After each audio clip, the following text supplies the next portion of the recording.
What happened to the safeguards? Yeah, well, Sherry, that's the real question now. Now that Iran has admitted that it was that surface-to-air missile that was shot inadvertently, it says, at that passenger jet with 176 people that, of course, crashed and killed everybody on board.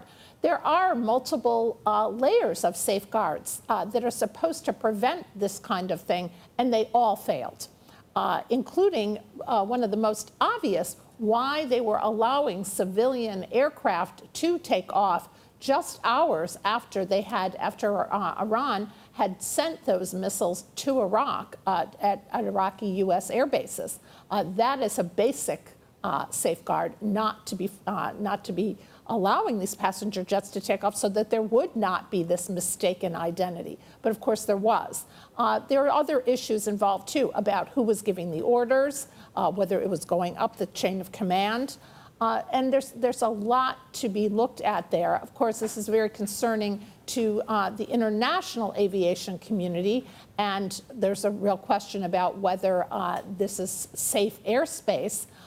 Even if tensions were to decrease in that region, even if these military tensions were to decrease, there's a real question about whether they want to be using that airspace for civilian aircraft.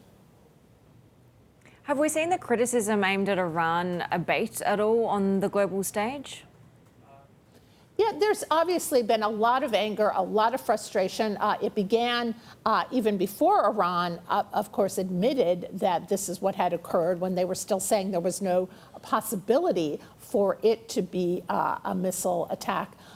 We heard criticism from Canada, where about a third of the passengers on that plane were from, as well as the U.S. And the U.K. It seems to have abated a bit. Some experts are saying at least there wasn't a broader cover-up of this air crash. At least Iran did sort of come clean and say that it was a missile that made this occur. However, of course, it was a little late.